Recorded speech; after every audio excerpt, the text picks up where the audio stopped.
Hello students, welcome to today's lecture on compiler design. In our previous class, we have discussed about uh, simple LR parser, and we have gone through some design examples also. Today, we will discuss about CLR parser. CLR and LALR parsers are the more powerful parsers compared to simple SLR parser. I will see how these CLR and LALR parsers are powerful compared to SLR. Uh,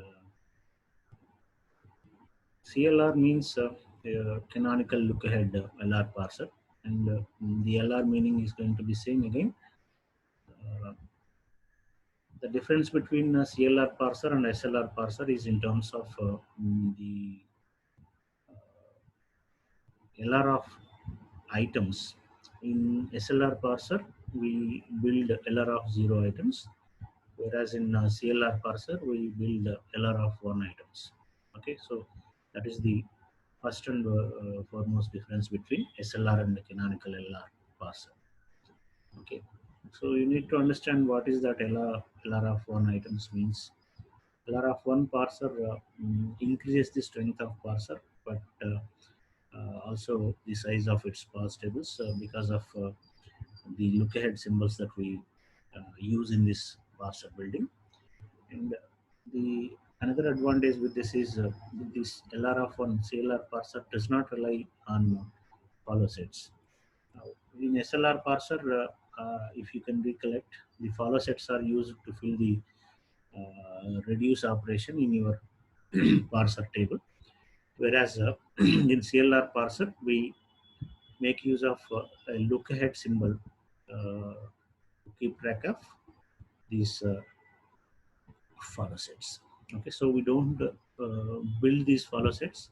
We don't look into these follow sets. So while filling the parser table, but we maintain a look ahead always along with the LR of one items. Okay, so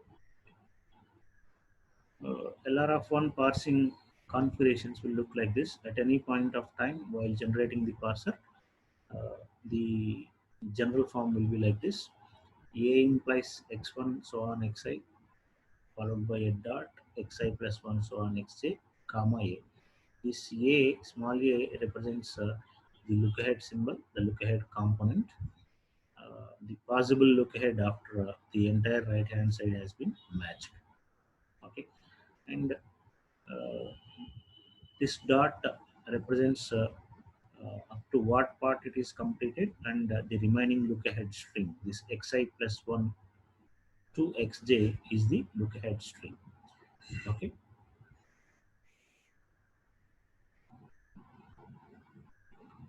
so you need to understand this. An LR of k item is a pair alpha comma beta, which looks like this. A implies alpha dot beta, where A is the look ahead symbol or look ahead component. Alpha is a production from G with dot at some point, and beta is a look ahead string containing k symbols. Okay, so this is look ahead string, and this alpha is a production. Alpha dot beta is actually a production.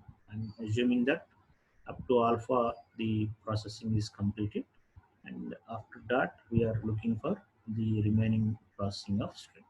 Okay, with this look ahead symbol small a.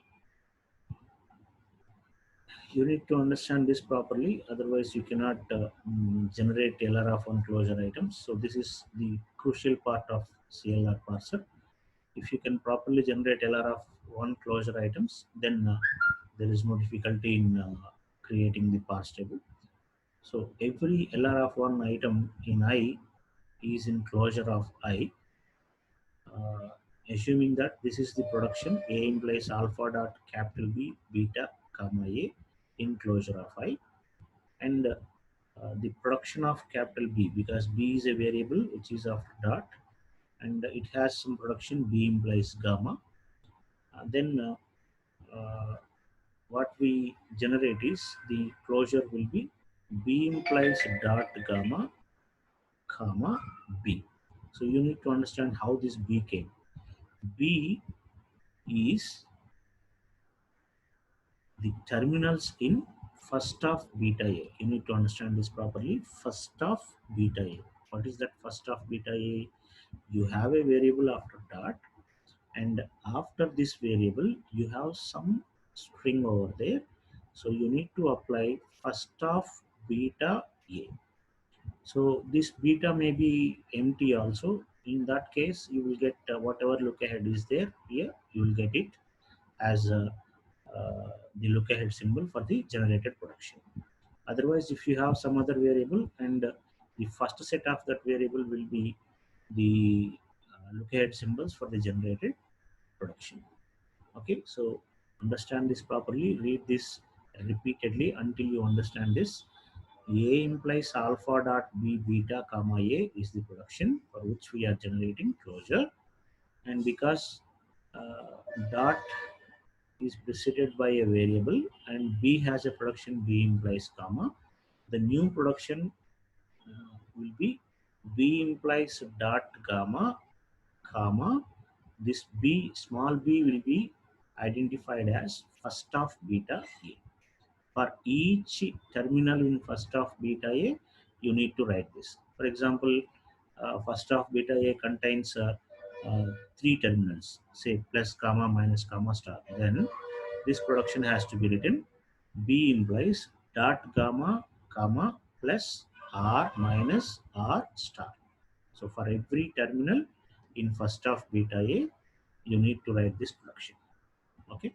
So if you understand this, there is nothing difficulty in this CLR parse table construction. This is a generalization of this same thing.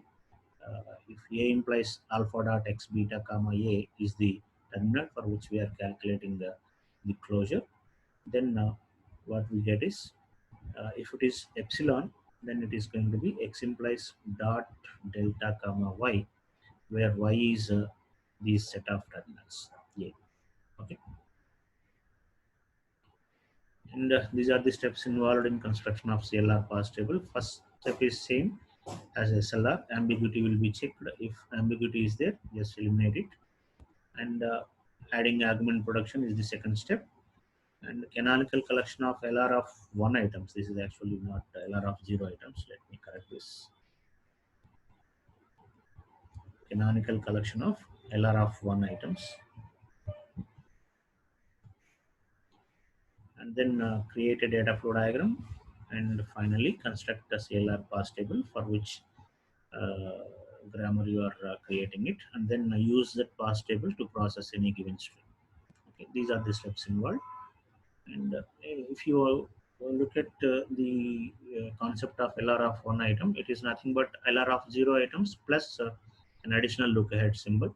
So we know how to generate LR of 0 items, and the additional step we are going to do is we need to generate the look ahead symbols for each LR of 0 item also. So you can think like this: LR of 0 item plus the corresponding look ahead symbol will form LR of 1 item. So we make use of LR of 1 items in constructing CLR parse table. Okay.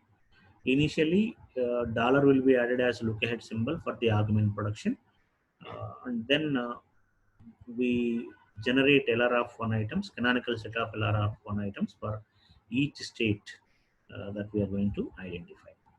Okay, so let us understand this process of constructing CLR parser with the help of an example. I'm taking the same example for which we build the SLR parse table. S implies capital A implies small a, capital A implies B. If you look at this grammar, it is unambiguous. There is no ambiguity. You can check it. No ambiguity is there in the grammar. So therefore, we can proceed to the second step. The second step is adding the argument production.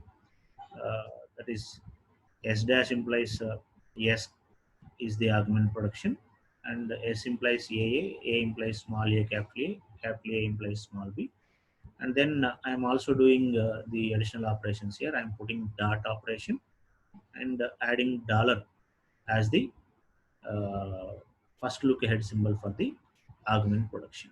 So three things were done in this step. What is it? Argument production is added. S dash implies yes, and its look ahead symbol is added, dollar, and a dot is put as the first symbol on every production. Okay, right.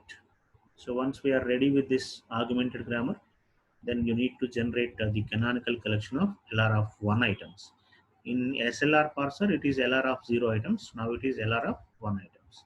So it is, we take I naught state as the first state. I naught is equal to closure of the first one. Closure of S dash implies dot S, comma dollar. So comma dollar. What it does is, after dot, because you have a variable, so you need to remember this. If you have a variable after dot, then add all the productions of that variable as part of this closure. If you have a terminal after dot, simply ignore it. So because S is a variable which is present after dot, you need to add all the productions of S. So what are the productions of S? S has one production, dot AA. So we will simply add that dot AA. And then how this dollar came, this has to be calculated. How to calculate this look ahead symbols? This is what our algorithm is. I have explained this. See this. If A implies alpha dot B, beta comma A is in closure of I, and B has this production, while adding this becomes B implies dot comma B. How this B is calculated? By using first of beta A. So you need to use that formula. So first of beta A. What is first of beta A? What is beta here? Beta is epsilon. A is dollar. So first of beta A is first of epsilon dollar. Epsilon followed by dollar is dollar itself. Therefore, so this production is added with the look ahead symbol. Okay. You need to understand this properly, because this is the only thing that will confuse you while generating canonical collection of LR of 1 items. The remaining things are going to be same as SLR table. Okay. So how this dollar is generated? This dollar is generated because first of epsilon dollar is dollar itself. Okay. And then now this is the production added. So what is the symbol after that? It is variable again. Therefore, what we need to do? We need to add the productions of capital A. What are the productions of capital A? It is A implies dot small a capital A implies dot B. So we will add these two productions. A implies dot small a capital A implies dot B. Then you need to calculate these look ahead symbols. How to calculate? From which production it is generated? This production. So what is after this? This is beta. So first of A dollar. First of A dollar. So you need to calculate first of A dollar. That is first of A. What is first of A in the original grammar? What is first of A? The first terminals on RHS. That is small a and small b. Both of them come under first set of capital A. Okay, so A or B is the first set of A. Therefore, we add A or B as look ahead. And for this also, A or B as look ahead. How you calculated this A or B? It is first of A dollar. Okay, because first set of A does not contain any epsilon, we will not include dollar. If first of A contains any epsilon, then you need to include dollar also. Please remember this point. If first of capital A includes epsilon, then dollar will also be included as look ahead here. Because first of A does not contain any epsilon, it is simply A or B, dollar will not be added. Okay, so right. Now these are the new productions added. Now look for the symbols of after dot A. So after that we have small a, which is terminal. So no new production will be generated from this. And here also we have a terminal after dot. Therefore, no new productions will be generated. So I naught contains 4 productions like this. So the only difficulty is how these look ahead symbols are generated. Initially, dollar is directly taken for the augmented production, and because S is generating this, we have to add the dollar here. The reason is first of epsilon dollar is dollar, and from capital A 2 productions are generated, and you need to take first of capital A dollar as look ahead symbols here. Okay, if you understand this, then there is no difficulty in generating remaining canonical collection of LR of 1 items. So I'm showing you all the sets of canonical collection over here. And once it is done, I0 is completed. You need to provide transitions for every symbol after dot. So you have capital S after dot, capital A after dot, small a after dot, small b after dot. So 4 transitions you need to provide. One for S, one for capital A, one for small a, and one for small b. Okay, and the transition on capital S is simply moving the dot forward, and the dollar will be as it is. Okay, whatever it is there, it will become same. Okay, while moving dot forward, the look ahead symbol will be simply copied. Remember this point again. While moving dot forward, the look ahead symbol will be simply copied. But while generating canonical collection, you need to take first of beta and the look ahead symbol existing, right? Again, to understand this, let us understand this I2. Dot is moved forward, so it becomes S implies A dot A, comma, dollar. So it is wrongly written here. It is not S dash, it is S implies. Okay, please, all of you note down this. It is not S dash, it is S only.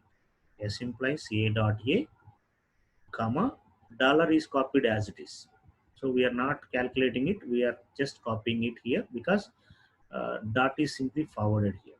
Okay, so for forwarding dot, look ahead symbol will be copied. Now you need to calculate while generating canonical collection, the closure items here.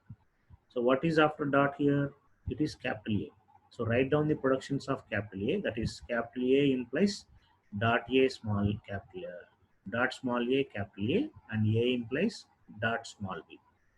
Now you need to identify the look ahead symbol. What is that look ahead symbol? What do you have here? Here it is epsilon again. Okay, so uh, first of epsilon dollar is going to be dollar again. Okay, first of epsilon dollar is dollar, so dollar will be added for both the cases. If you observe, this is where you may do some mistake.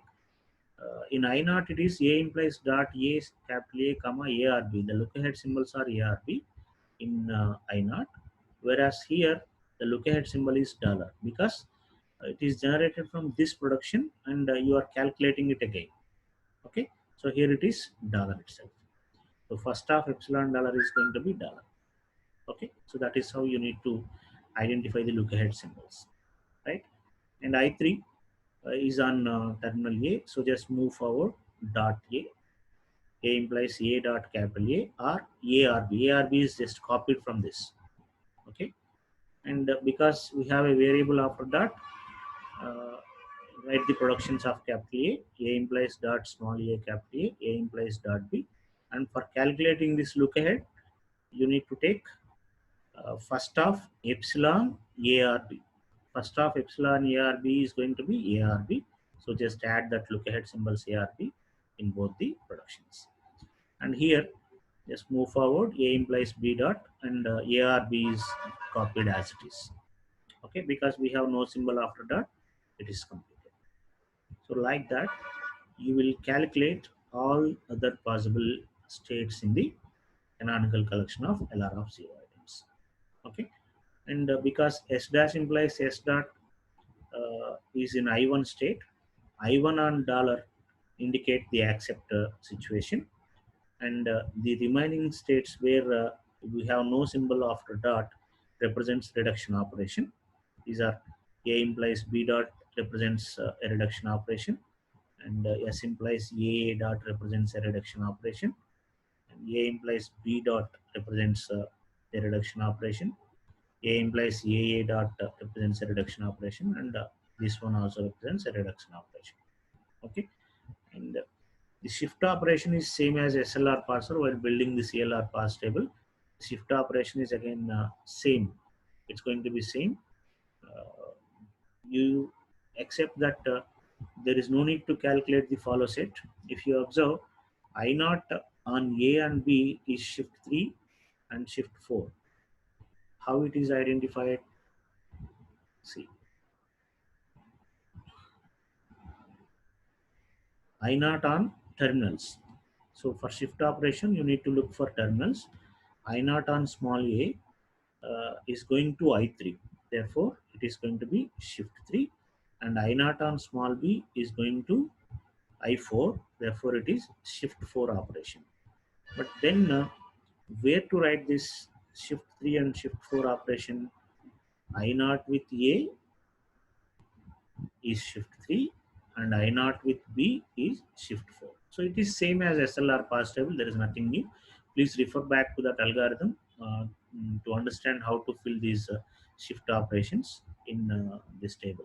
Okay, so all the shift operations will be written like that by looking into the terminal operations, the terminal transitions. That means I3 on small a is going to I3, I3 on small b is going to I4. So you need to write all these terminal operations as shift operations. Okay, and then the reduce operations. For understanding reduce operations, what you need to do is let us understand I4. I4, what does it contain? I4 contains one production. Capital A implies B dot, and we have nothing after dot. Therefore, it indicates reduction operation. And if you look into the grammar, this is the third production, right? This is first production, second production, third production. Therefore, A implies B indicates third production. So the reduction operation is going to be R3. Where to write this R3? With I4 state on these two symbols. So it is already there. The information is already available. So I4 with small a and small b, the look ahead symbols, you are going to write R3. How did you identify that R3? This is the third production and the operation is reduced. So I4 on A and B is written as R3. Okay. I will explain I8 also. So what is I8 here? I8. I8 is this one, and the production is A implies AA dot. Because we have no symbol after dot, this indicates reduction operation. And what is the number of this production? A implies AA, it is the second production, and the operation is going to be R2. Where to write this? R2 has to be written in the combination of I8 with A and B. I8 with A and B. Okay, and I7 also, we will see I7 also. What is I7 here? A implies B dot. A implies B is the third production. So it is R3. R3 is in combination of I7 comma dollar. I7 comma dollar indicates R3. So I7 comma dollar indicates R3. And this go-to is same as SLR table. You'll perform go-to operations as it is done in SLR parser. So it corresponds to variable. So let us understand this too now. Okay, I naught on capital S. I naught on capital S is going to I1. So you need to represent it as 1. I naught on capital S is 1. I naught on capital A is going to 2. It's actually the numbers are moved to other side. So this is 1 and this is 2. Okay. Similar to that, you fill it. Please fill this properly. This is actually wrong. You have to move this here and fill this also. So how many entries will be there in go-to? Just look at this. 1, 2, 3, 4, 5 entries. There should be 5 entries in this go-to table. Okay, so please fill it properly. I missed it actually. The data is not correct here. Go-to table is not correct. Please fill it again. And once you are done with your SLR CLR pass table, this is going to be same in CLR parser also. There is no change in this.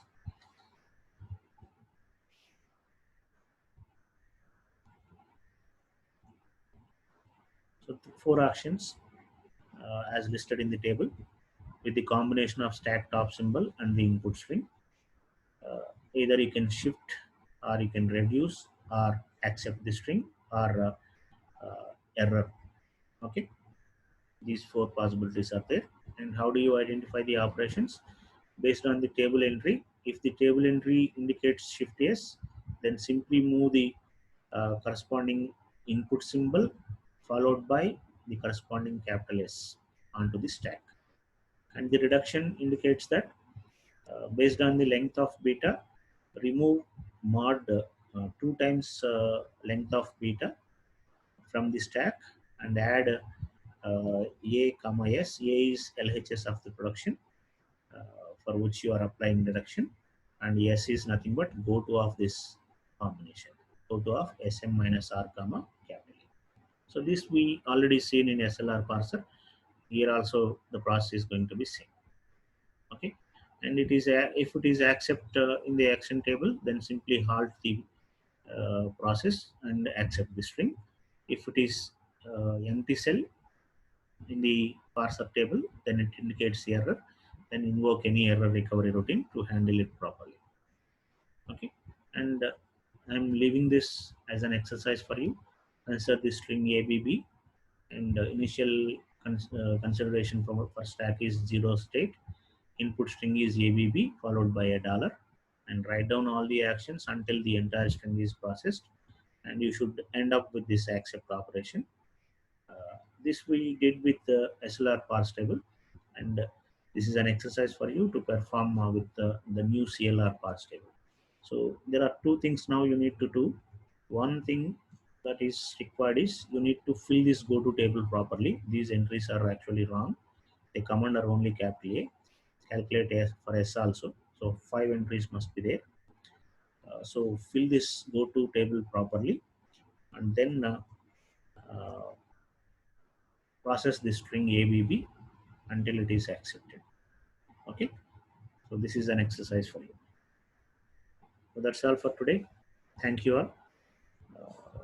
When we come back, we will discuss about another advanced parser, LALR parser, in our next class. Thank you.